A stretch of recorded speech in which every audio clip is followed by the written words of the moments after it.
साथियों, ये ऐतिहासिक क्षण बहुत भाग्य से हम सभी के जीवन में आया है।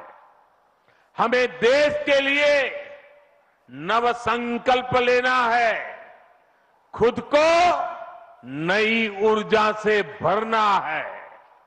इसके लिए 22 जनवरी को आप सभी अपने घरों में, मैं पूरे देश के 140 करोड़ देशवासियों को अयोध्या की इस पवित्र भूमि से प्रार्थना कर रहा हूं, अयोध्या की प्रभु राम की नगरी से प्रार्थना कर रहा हूं। मैं 140 करोड़ देशवासियों को हाथ जोड़ करके प्रार्थना कर रहा हूं कि आप 22 जनवरी को जब अयोध्या में प्रभु राम विराजमान हो, अपने घरों में भी श्री राम ज्योति जलाएं, दीपावली मनाएं। 22 जनवरी की शाम पूरे हिंदुस्तान में जगमग जगमग होनी चाहिए। लेकिन साथ ही मेरे सभी देशवासियों से एक करबद्ध प्रार्थना और भी है। हर किसी की इच्छा है कि 22 जनवरी को होने वाले आयोजन का साक्षी बनने के लिए वो स्वयं अयोध्या आए। लेकिन आप भी जानते हैं कि हर किसी का आना संभव नहीं है। अयोध्या में सबका पहुंचना बहुत मुश्किल है और इसलिए सभी राम भक्तों को, देश भर के राम भक्तों को, उत्तर प्रदेश के विशेष करके राम भक्तों को मेरा हाथ जोड़ करके प्रणाम के साथ प्रार्थना है, मेरा आग्रह है कि 22 जनवरी को एक बार विधि पूर्वक कार्यक्रम हो जाने के बाद 23 तारीख के बाद अपनी सुविधा के अनुसार वो अयोध्या आए। अयोध्या आने का मन 22 तारीख को न बनाए। प्रभु राम जी को तकलीफ हो ऐसा हम भक्त कभी कर नहीं सकते हैं। प्रभु राम जी पधार रहे हैं तो हम भी कुछ दिन इंतजार करें। 550 साल इंतजार किया है, कुछ दिन और इंतजार कीजिए।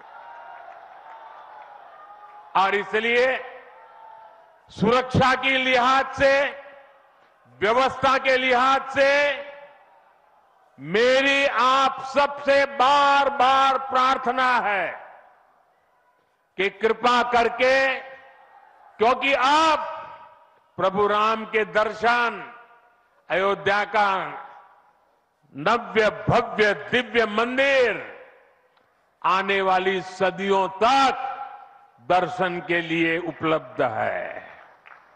आप जनवरी में आए, फरवरी में आए, मार्च में आए, 1 साल के बाद आए, 2 साल के बाद आए, मंदिर है ही।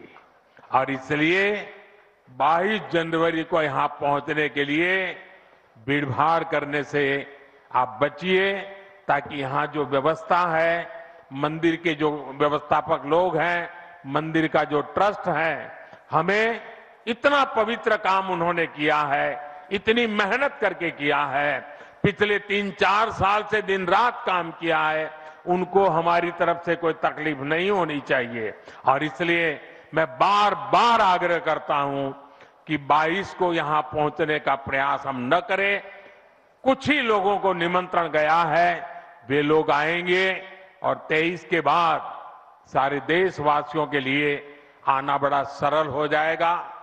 साथियों, आज मेरा एक आग्रह मेरे अयोध्या के भाई बहनों से, आपको देश और दुनिया के अनगिनत अतिथियों के लिए तैयार होना है। अब देश दुनिया के लोग लगातार हर रोज अयोध्या आते रहेंगे, लाखों की तादाद में लोग आने वाले हैं। अपनी अपनी सुविधा से आएंगे। कोई 1 साल में आएगा, 2 साल में आएगा, 10 साल में आएगा, लेकिन लाखों लोग आएंगे। और ये सिलसिला अब अनंत काल तक चलेगा, अनंत काल तक चलेगा। इसलिए अयोध्या वासियों को, आपको भी एक संकल्प लेना है, और ये संकल्प है अयोध्या नगर को भारत का सबसे स्वच्छ शहर बनाने का। ये स्वच्छ अयोध्या, ये अयोध्या वासियों की जिम्मेदारी है, और इसके लिए हमें मिलकर हर कदम उठाना है। मैं आज देश के सभी तीर्थ क्षेत्रों और मंदिरों से अपना आग्रह दोहराऊंगा। देश भर के लोगों से मेरी प्रार्थना है, भव्य राम मंदिर के निर्माण के निमित्त 1 सप्ताह पहले 14 जनवरी मकर संक्रांति के दिन से पूरे देश के छोटे मोटे सब तीर्थ स्थलों पर स्वच्छता का एक बहुत बड़ा अभियान चलाया जाना चाहिए। हर मंदिर, हिंदुस्तान के हर कोने में हमें उसकी सफाई का अभियान मकर संक्रांति 14 जनवरी से 22 जनवरी तक हमें चलाना चाहिए। प्रभु राम पूरे देश के हैं, और प्रभु राम जी जब आ रहे हैं तो हमारा एक भी मंदिर, हमारा एक भी तीर्थ क्षेत्र उसका और उसके परिसर के इलाके का अस्वच्छ नहीं होना चाहिए, गंदगी नहीं होना चाहिए। साथियों, अब से कुछ देर पहले मुझे अयोध्या नगरी में ही एक और सौभाग्य प्राप्त हुआ है। आज मुझे खुशी है ये बताते हुए कि उज्ज्वला गैस कनेक्शन की 10 करोड़वीं लाभार्थी बहन के घर मुझे जाकर के चाय पीने का मौका मिला। जब